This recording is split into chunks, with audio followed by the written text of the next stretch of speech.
विज्ञान का बहुत ही इंपॉर्टेंट वायरल टाइप क्वेश्चंस करने वाले हैं इस वीडियो में। वीडियो को अंत तक सभी देखना, एक एक प्रश्न आप सभी के लिए इंपॉर्टेंट है। जितने भी विद्यार्थी इस बार एग्जाम देंगे 1 फरवरी 2024 को क्लास 12 वालों के लिए बिहार बोर्ड से, उन सभी के लिए ये वीडियो रामबाण साबित होने वाला है, क्योंकि यहाँ से जितने भी क्वेश्चन मैं आपको बताऊंगा सारे के सारे इंपॉर्टेंट वायरल टाइप क्वेश्चन जो बिहार बोर्ड के द्वारा जारी ऑफिशियल क्वेश्चन पेपर होते हैं उस टाइप का है। ठीक है ना, वीडियो को लास्ट तक जरूर देखना है, एक एक प्रश्न आप सभी के लिए फिर से बता रहा हूँ इंपॉर्टेंट है। ठीक है, वीडियो को लाइक कर लीजिएगा, चैनल को सब्सक्राइब करके शेयर जरूर कर देना। और इसी तरीके के काफ़ी सारे वीडियोज आने वाले हैं इस चैनल की ओर से हर एक सब्जेक्ट का, तो नोटिफिकेशन आपको मिल जाया करेगी। तो चलिए हम लोग बिना किसी तरीके से शुरू करते हैं। और उससे पहले ये वेबसाइट दिया गया starkastudy.com, गूगल पे लिखना या फिर लिंक आपको वीडियो के डिस्क्रिप्शन में मिल जाएगा। इसी वेबसाइट पे आप लोग को आंसर की और वायरल टाइप क्वेश्चन देखने को मिलेंगे, तो जाके जरूर प्रैक्टिस सेट करना। काफ़ी सारे क्वेश्चन अपलोडेड कर दिए गए हैं। पहला प्रश्न देखते हैं इस सेट का। यहाँ पे कहा गया कि ओपेरॉन का एक जीन जो रिप्रेसर प्रोटीन बनाता है उसे क्या कहा जाता है। बहुत ही इंपॉर्टेंट प्रश्न है। उसको हम लोग बोलते हैं रेगुलेटर जीन। क्या बोलते हैं? Regulator gene. तो एक का सही उत्तर आपको क्या हो जाएगा? सी यहाँ पे राइट आंसर हो जाएगी। ओपेरॉन का एक जीन जो रिप्रेसर प्रोटीन बनाता है उसे हम लोग क्या बोलेंगे? Regulator gene. सेकेंड नंबर प्रश्न है कि टेटनस द्वारा उत्पन्न विष किससे प्रभावित करता है। बहुत ही इंपॉर्टेंट है ये भी, कि टेटनस द्वारा उत्पन्न विष जो होता है जहर, वो किसे प्रभावित करता है। उसका नाम है स्वेच्छिक मांसपेशियों को। ठीक है ना, वॉलंटरी मसल्स को। ऑप्शन नंबर यहाँ पे बी हो जाएगा, 2 का बी करेक्ट हो जाएगी। थर्ड नंबर देखते हैं कि एड्स विषाणु में क्या रहता है। देखिए, एड्स विषाणु में रहने वाला जो चीज़ होती है उसको हम लोग बोलते हैं एक कुंडलिनी आरएनए। क्या बोलते हैं? एक कुंडलिनी आरएनए। 3 का यहाँ पे ए हो जाएगा। समय कम है इसलिए हम लोग थोड़ा सा जल्दी फास्ट करते हैं।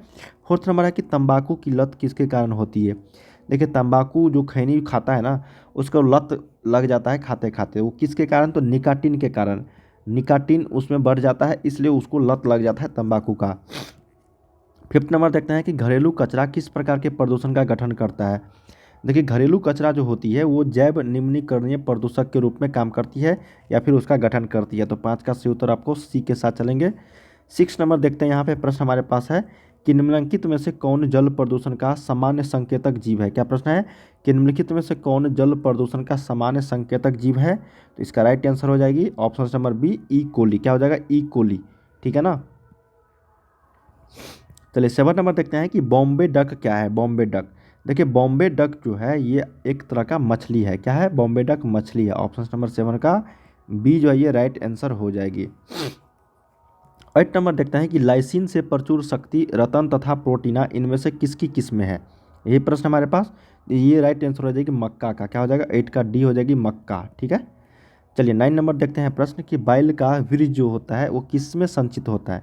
बाइल का वीर्य, ठीक है ना, स्पर्म सीमेंस जिसको हम लोग बोलते हैं, bulls semen is stored in, ये होता है, आपको याद रखना पड़ेगा, तरल नाइट्रोजन में। क्या होता है? तरल नाइट्रोजन में संचित होता है। तो 9 का ए सही उत्तर हो जाएगी। 10 नंबर है कि रेशम के धागे में कौन सा प्रोटीन होता है। देखिए, रेशम के धागे में जो प्रोटीन होती है उसको बोलते हैं हम लोग फिब्रोइन। क्या बोलते हैं? फेब्रोइन। ठीक है ना, या फिब्रोइन। ऑप्शन नंबर 10 का सी जो है ये राइट आंसर है।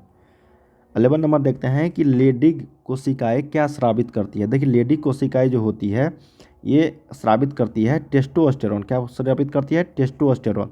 तो 11 का ऑप्शन नंबर आपको ए यहाँ पे राइट आंसर हो जाएगी। 12 देखते हैं कि मुखी गर्भ निरोधक निम्नलिखित में से किस संयोजन का बना होता है। देखिए, मुखी गर्भ निरोधक निम्नलिखित में से जो संयोजन का बना होता है उसका नाम है, याद रखिएगा आप लोग, एस्ट्रोजेन तथा प्रोजेस्टेरॉन। क्या हो जाएगा? एस्ट्रोजेन तथा प्रोजेस्टेरॉन। नेक्स्ट हमारे पास है 13 नंबर कि डीएनए प्रतिकरण के दौरान लैंगिक स्ट्रैंड का निर्माण कैसे होता है। क्या प्रश्न हमारे पास कि डीएनए प्रतिकरण के दौरान लैंगिक स्ट्रैंड का निर्माण जो होता है वो किससे होता है या फिर कैसे होता है। तो ये होता है, आपको याद रखिएगा, छोटे खंडों में। क्या हो जाएगा? छोटे खंडों में होता है। 13 का सी। चलिए अगला देखते हैं 14 नंबर। कहा गया है कि फ्रेम विस्थापन उत्परिवर्तन कब होता है। देखिए, फ्रेम विस्थापन उत्परिवर्तन की अगर बात करेंगे हम लोग, तो जब बेस का विलोपन या निवेशन होता है। क्या हो जाएगा? जब बेस का विलोपन या फिर निवेशन होता है तब फ्रेम विस्थापन उत्परिवर्तन होती है। अगला है कि बोबल परिकल्पना किसके द्वारा प्रस्तावित की गई। देखिए, बोबल जो यहाँ पे हाइपोथेसिस या फिर परिकल्पना जो प्रस्तावित की गई थी वो किसके द्वारा की गई थी, यही प्रश्न हमारे पास, वो क्रिक के द्वारा किया गया था। किसके द्वारा? क्रिक के द्वारा। 15 का ए यहाँ पे राइट आंसर हो जाएगी। 16 देखते हैं कि आरबीसी के पतन का कारण कौन से हैं। देखिए आरबीसी के पतन का जो कारण है वो है, आपका याद रखिएगा, आर्सेनिक यौगिक। क्या नाम है? आर्सेनिक यौगिक। ऑप्शन नंबर 16 का ए जो है ये राइट आंसर हो जाएगी। 17 नंबर देखते हैं कि जल प्रस्फुटन किससे बनता है। देखिए जल प्रस्फुटन जो है बनता है किससे बनती है, तो इसका याद रखिएगा आप लोग, प्लैंकटोनिक शैवाल से। किससे? प्लैंकटोनिक शैवाल से। ऑप्शन नंबर 17 का डी जो है ये राइट आंसर हो जाएगी। 18 देखते हैं कि मिट्टी का निर्माण किस प्रक्रिया से होता है। देखिए मिट्टी का निर्माण जो होता है ये होता है आपका गलन से। किससे होता है? गलन से। 18 का ए जो है ये राइट आंसर हो जाएगी। 19 नंबर देखते हैं कि जलोदभिद की एक विशेषता क्या है। देखिए जलोदभिद जो होता है हाइड्रोफाइट्स उसको हम लोग बोलते हैं। जलोदभिद की जो विशेषता है उसके बारे में पूछा गया है, तो उसकी विशेषता होते हैं एरेनकाइमा। क्या हो जाएगा? एरेनकाइमा। Option number B. अगला देखते हैं फफूंद, क्या नाम है? फफूंद हाइफी अंतरकोशिकीय किस में रहते हैं। क्या प्रश्न है कि फफूंद हाइफी अंतरकोशिकीय जो रहते हैं वो किस में रहते हैं, तो इसका राइट आंसर हो जाएगा एंडोमाइकोराइजा में। किस में? एंडोमाइकोराइजा में। ऑप्शन नंबर 20 का सी जो है ये राइट आंसर हो जाएगी। 21 देखते हैं कि यहाँ पे प्लियोट्रोपी जीन कैसा लक्षण प्रारूप दर्शाता है। क्या प्रश्न है कि प्लियोट्रोपी जीन कैसा लक्षण प्रारूप दर्शाता है, तो ये दर्शाता है, आपको याद रखना पड़ेगा, विभिन्न लक्षण प्रारूप का। किसका? विभिन्न लक्षण प्रारूप का। चलिए अगला प्रश्न देखते हैं 22 नंबर कि निम्नलिखित में से दो जीनों के लिए विषम युग्मनजी जीव कैसा होगा। निम्नलिखित में से दो जीनों के लिए विषम युग्मनजी जीव जो होगा वो क्या होगा? ये होगा RRYY। क्या हो जाएगा? RRYY। ठीक है। 23 देखते हैं कि निम्नलिखित में से कौन सा भारत का राष्ट्रीय जलीय पशु है। तो भारत का राष्ट्रीय जलीय पशु की अगर बात करेंगे हम लोग तो वह है नदी डॉल्फिन। क्या हो जाएगा? नदी। तो देखिए भारत का राष्ट्रीय जलीय पशु जो है वो नदी डॉल्फिन है। ठीक है। 24 देखते हैं यहाँ पे प्रश्न है हमारे पास कि इन सीटू संरक्षण के अंतर्गत कौन सा शामिल नहीं है। देखिए इन सीटू जो होता है संरक्षण उसके अंतर्गत किसको शामिल नहीं किया गया है, ये हमारे पास प्रश्न है। तो इसको जीव मंडल संरक्षण से तो वानस्पतिक अभ्यारण्य, ये तीनों को शामिल किया गया, लेकिन राष्ट्रीय उद्यान को, नेशनल पार्क को शामिल नहीं है। ठीक है, इन सीटू संरक्षण के अंतर्गत। अगला है कि आणविक कैंची जो डीएनए को विशिष्ट स्थल पर काटती है वह क्या होता है।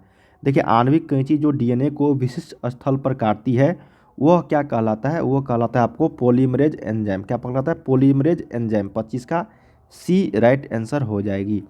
26 देखते हैं यहाँ पे कि निम्नलिखित में से SCID के लिए जीन थेरेपी में संवाहक के रूप में प्रयुक्त होता है क्या चीज़, तो उसको हम लोग बोल देंगे परभो विषाणु। क्या बोलेंगे? परभो विषाणु। तो ऑप्शन नंबर 26 का जो है वो डी राइट आंसर हो जाएगी, परभो वायरस। ठीक है ना। चलिए अगला प्रश्न देखते हैं हम लोग यहाँ पे 27 नंबर।